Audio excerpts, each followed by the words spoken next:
Muy buenos días a todo el equipo del Gobierno de la Mañana. Don Álvaro, un fuerte abrazo.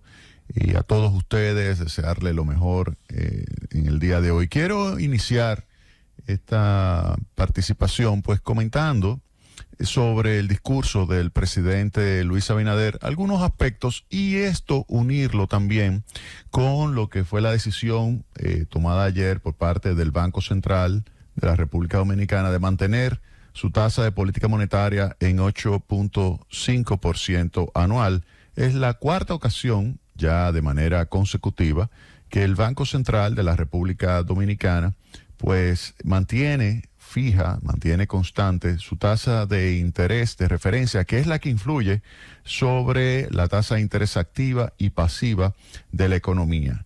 Es decir, que es una variable clave a la hora de evaluar el impacto sobre la inversión, el consumo, la demanda agregada en términos generales. Pero quiero iniciar pues esta intervención con la parte correspondiente del discurso que el presidente se refiere, en la cual el presidente se refiere a la central termoeléctrica Punta Catalina. El presidente, en esas palabras que presentó al país de su rendición de cuentas del año 2022, la presentación de lo que ejecutó durante ese año, pues se refirió a la principal central termoeléctrica del país. Central termoeléctrica Punta Catalina suple entre el 26 y el 30% de toda la electricidad del sistema eléctrico nacional interconectado. Y el presidente pues señaló que esta central, que el 27 de febrero, en el mismo momento en que estaba hablando el presidente Luis Abinader, esa central cumplía 4 años de su primera interconexión, que fue el 27 de febrero del año 2019, y señaló el presidente que esa es una de las plantas más eficientes del sistema eléctrico nacional interconectado, una de las plantas más eficientes del sistema, y eso es definitivamente correcto, pues esa planta, en la cual se invirtieron 2.454 millones de dólares, fue diseñada y construida para ser la más eficiente y competitiva del sistema eléctrico nacional interconectado. Por eso es lógico que Punta Catalina se coloque en los primeros lugares de la lista de méritos. Usted, cuando ve la lista de méritos, se va a dar cuenta, y eso el actual administrador Celso Marrancini lo ha dicho en varias ocasiones, que Punta Catalina está en los 2 primeros lugares, la 1, la 2, y pues en algún momento puede haber una de gas que esté entrando en la primera posición, pero por lo general Punta Catalina está en la lista de méritos, los 2 primeros lugares, es decir, que es la planta que más rápido se despacha de todas las termoeléctricas. Y obviamente, esto hay que tomar en cuenta que cuando se construyó Punta Catalina, se construyó con los mejores equipos modernos, fabricados y suplidos por ejemplo, General Electric, Babcock & Wilcox, son las calderas, Hammond, sistema de control de calidad de aire, Siemens, ABB, Hyundai, Flowserve, ONT, Vedesky, y así sucesivamente. Grandes constructores, grandes fabricantes de equipos fueron los que suplieron e instalaron gran parte de los equipos que hoy conforman las 2 unidades de 752 megavatios de la central termoeléctrica Punta Catalina. Además, contó con la supervisión de una firma de ingeniería estadounidense de más de 100 años de experiencia, Stanley Consultants, que trabajó intensamente junto con los técnicos de la CDE para que el consorcio constructor realizara lo que es esa obra que hoy tenemos, que el presidente señala que es una de las plantas eléctricas más eficientes del sistema. El presidente Luis Abinader reconoció también la importancia de lo que es realizar compras oportunas de carbón. Él señaló que las compras oportunas de carbón mejoran la eficiencia de Punta Catalina, y sin lugar a dudas es así. Esto me da una gran satisfacción, pues cuando fui administrador de esa empresa se realizaron varios procesos de licitación pública internacional que permitieron tener siempre de manera oportuna y al mejor precio posible el suministro de carbón. Debo señalar que en esos procesos de licitación pública internacional para la compra de carbón se utilizó el sistema de subasta inversa, que permitió ahorros millonarios oigan bien, ahorros millonarios en la compra de carbón con el sistema de subasta inversa, que fue un sistema que recomendó Pepín Corripio cuando se estaba llevando a cabo el proceso de elaboración del informe por parte de una comisión de lo que fue el proceso de licitación y adjudicación de la central termoeléctrica Punta Catalina. En esas reuniones que sostuvimos durante 6 meses encabezadas por Monseñor Agripino Núñez, que Dios lo tenga en gloria, pues don Pepín Corripio, recomendó la utilización para grandes proyectos, para grandes compras, de la subasta inversa. Yo tomé la idea y rápidamente la implementé en la compra de carbón y nos ahorramos millones de pesos en esos procesos de compra de carbón. Lamentablemente, cuando se entregó la planta en agosto del año 2020 a la administración que me sustituyó, pues a pesar de que le entregué un informe amplio de cómo administrar eficientemente Punta Catalina, un informe que se lo entregué a esa administración y a otros elementos importantes del gobierno nuevo que entraba a partir de agosto del año 2020, a pesar de que se le entregó ese informe, incluyendo cómo comprar el carbón utilizando el sistema de subasta inversa, el administrador que me sustituyó simplemente no utilizó esas recomendaciones y la consecuencia es de todos conocida. Dejaron terminar el carbón. Por eso me agrada mucho escuchar al presidente Luis Abinader señalar que ahora que ya se están comprando carbón de forma normal, eficiente, pues entonces ha mejorado la eficiencia de Punta Catalina. Eso me da una tremenda satisfacción. Tremenda satisfacción ver que cuando no hay errores de operación y mantenimiento, Punta Catalina se opera de una forma eficiente. Y eso es algo muy importante. Ahora, no solamente hay que recordar ese punto, o sea, estamos hablando de que el presidente, cuando se acabó el carbón, a pesar de yo haberle dejado 1.8 millones de toneladas de carbón, 1.8 millones de toneladas de carbón se le dejó contratado, es decir, un suministro de casi un año. El presidente tuvo, cuando se le dejó terminar el carbón, el presidente Luis Abinader tuvo directamente que intervenir en esto para resolver el problema, llamando al presidente de Colombia, Iván Duque, para conseguir carbón. Afortunadamente, después de la sustitución de ese administrador y esa administración en general de Punta Catalina, llegó una nueva administración encabezada por Celso Marrancini, a quien también le envié el informe de cómo administrar Punta Catalina, un informe bien detallado de todos los elementos que había que llevar y tener en cuenta en la operación y mantenimiento de Punta Catalina. Pues afortunadamente Celso Marrancini, un empresario sumamente exitoso, ha estado operando de una forma tal Punta Catalina que ha tenido mucho mejor resultado. Incluso ha podido comprar carbón utilizando licitaciones con subasta inversa. O sea que hay que hacer un reconocimiento al trabajo de Celso Marrancini operando, administrando Punta Catalina. Con relación a el tema que también se refirió el presidente Abinader con relación a la producción récord de energía, 4.701 gigawatts, eso es lógico que así sea, pues cuando se compara con el año 2021, que fue una administración en que se cometieron muchos errores, hubo salidas periódicas que redujeron la cantidad de energía que se podía producir y se produjo en el año 2021. Por eso el 4.701 en el año 2022 es, como muy bien dijo el presidente, un récord. Ahora, si lo tomamos como promedio mensual, ese 4.701 del año 2022, y lo comparamos con el promedio mensual cuando ya se habían recibido las 2 unidades, que fue mayo, junio y julio, bajo mi administración, mayo, junio y julio del año 2020, recuerden que la segunda unidad la recibimos el 24 de abril de ese año.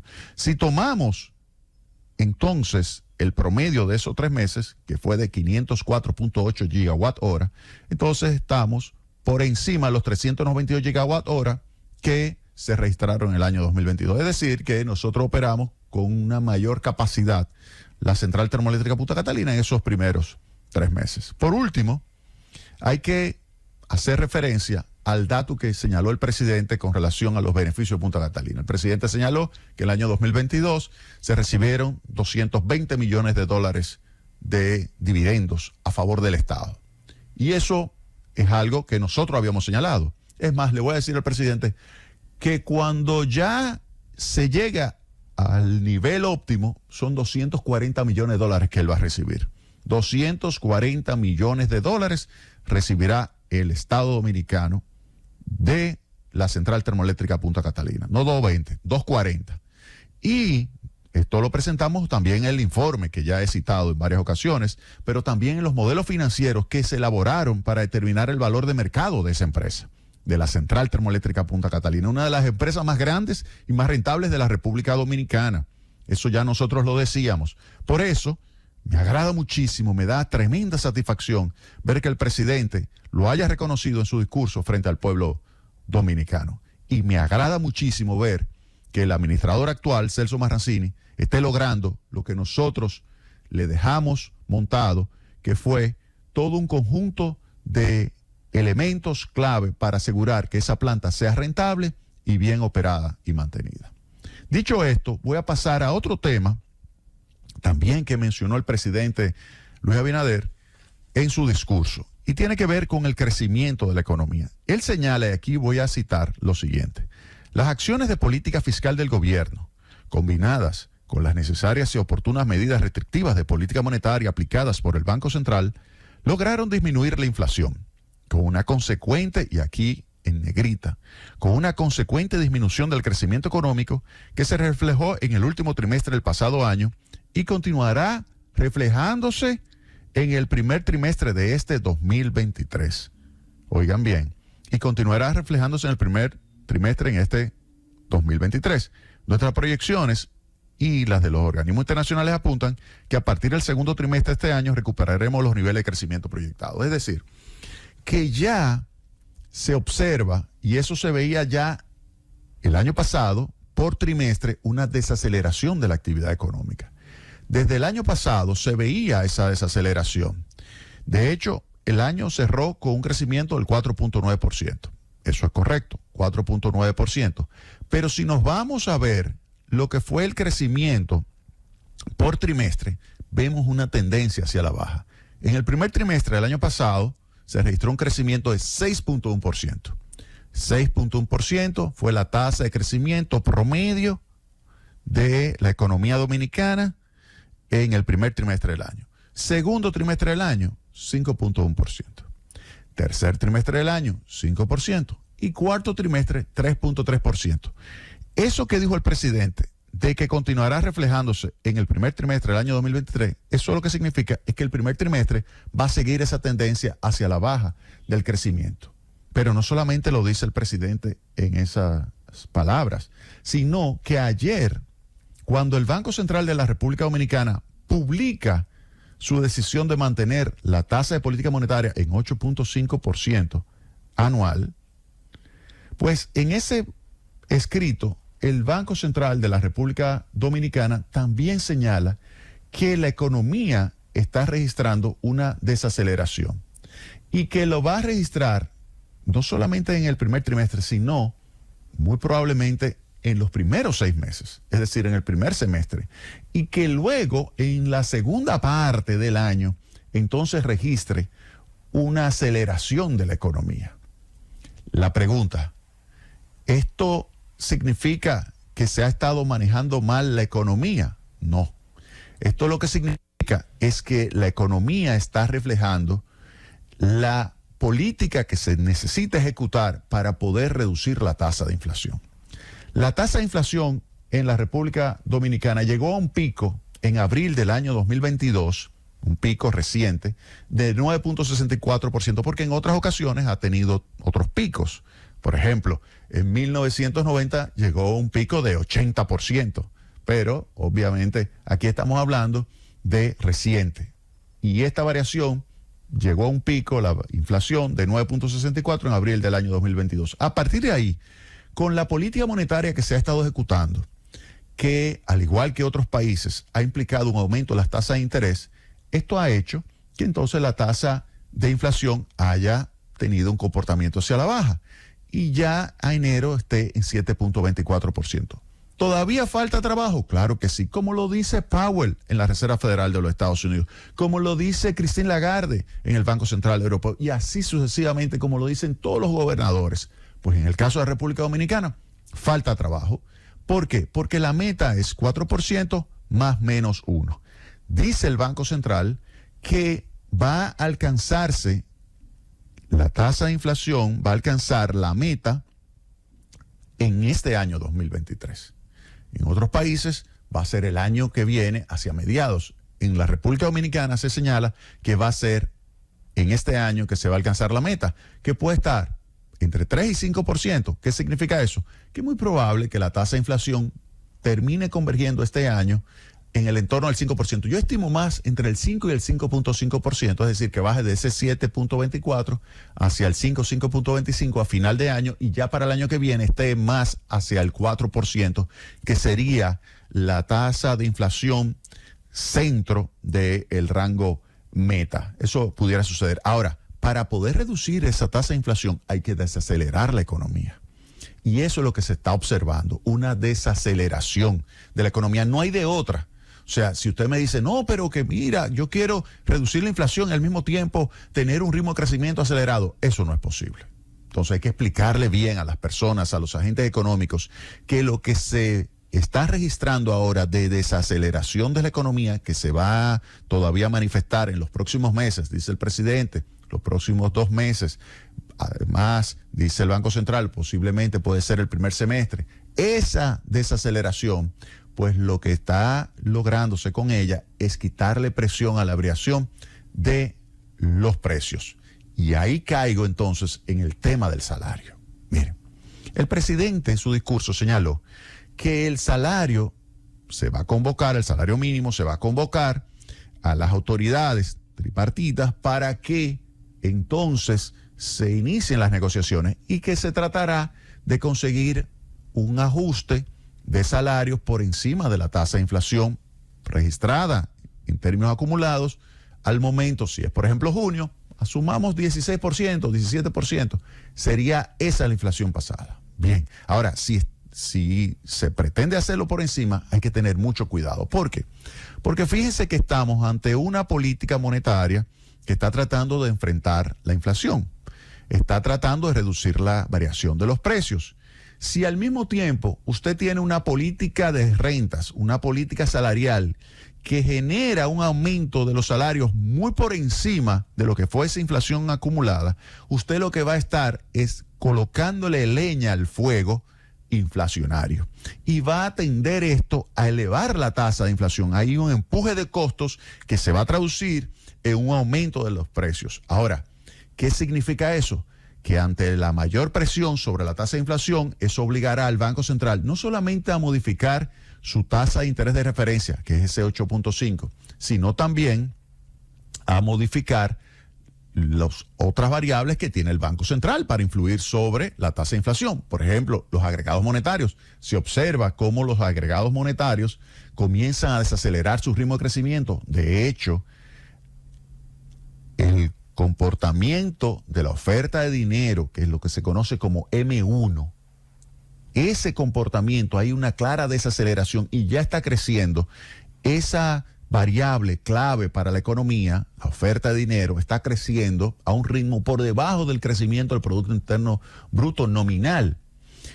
¿Y en cuánto está creciendo? Alrededor del 10%. Y eso lo que le dice a usted es que le está quitando capacidad de crecimiento económico esa política monetaria. Si usted tiene entonces un empuje de costos muy grande a través del aumento del salario mínimo por encima de lo que fue la inflación acumulada, sin que haya un aumento de la productividad, que eso yo no lo he escuchado, si no hay un aumento de la productividad, pues entonces pudiera, con ese aumento de costos, hacerle el trabajo más difícil al Banco Central y tener que aumentar la tasa de interés por encima de lo que la aumentaría si no hay un incremento excesivo del salario. ¿Pero qué implica eso?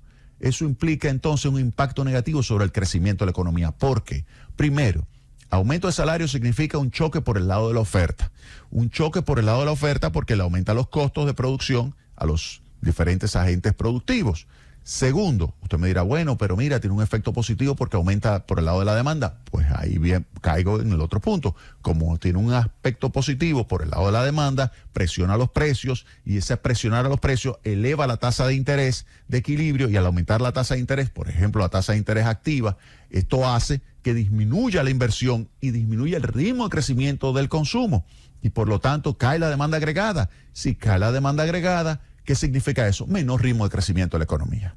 Pero si hay un menor ritmo de crecimiento de la economía, entonces se puede revertir lo que se ha observado de creación de empleo. Y podemos tener entonces que este año 2023, al crecer por debajo del 5%, dice el Banco Central que es 4.5, nosotros habíamos señalado 4, ahora el Banco Central publicó de 4 a 4.5. ¿Qué significa eso? Que hay una tendencia hacia la baja del crecimiento. Si se crece por debajo del 5%, se crea menos de 100,000 puestos de trabajo. Apunten eso ahí. Si la economía dominicana crece por debajo del 5% anual, se crean menos de 100,000 puestos de trabajo, que es la cantidad de empleo que se tiene que crear para que no aumente la tasa de desocupación. Oigan bien, ¿eso qué significa?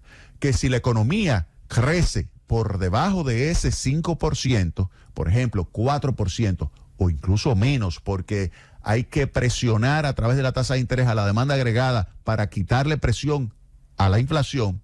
Si la economía crece por debajo del 4%, entonces creará menos empleo. Si crea menos empleo, entonces eso significará que aumentará el salario mínimo, pero aumentará entonces el desempleo. Si aumenta el desempleo, entonces estamos diciendo que estamos beneficiando a un grupo de personas que son los que se beneficiaron del incremento del salario mínimo, pero una gran cantidad de personas se van a perjudicar por el aumento de la desocupación. Esos son los elementos que tenemos que tener en cuenta en términos de política económica. Si vamos a ajustar los salarios, específicamente el salario mínimo, que se tome en consideración no solamente la inflación pasada, no solamente la productividad, sino también la inflación futura. Hay que tomar en cuenta hacia dónde queremos llevar la inflación. Si queremos que la inflación llegue al 4% más menos 1, que es el rango meta, tenemos que tomar eso muy en cuenta. Suena bonito decir que vamos a incrementar los salarios mínimos por encima de la inflación acumulada en los últimos 2 años. Eso suena bonito, muy bonito, pero que tengan cuidado, porque la coyuntura actual es una coyuntura difícil en materia de inflación y no se puede tratar de incrementar los salarios y generar una inflación que devore ese incremento salarial. Por ejemplo, que se incremente en 17% y entonces tú en los próximos 2 años provoques una inflación de 20%. Hay que tener mucho cuidado con eso. Esas son las recomendaciones que desde acá, en el Gobierno en la Mañana, se le hace al gobierno del presidente Luis Abinader. Llévatelo, Cundo.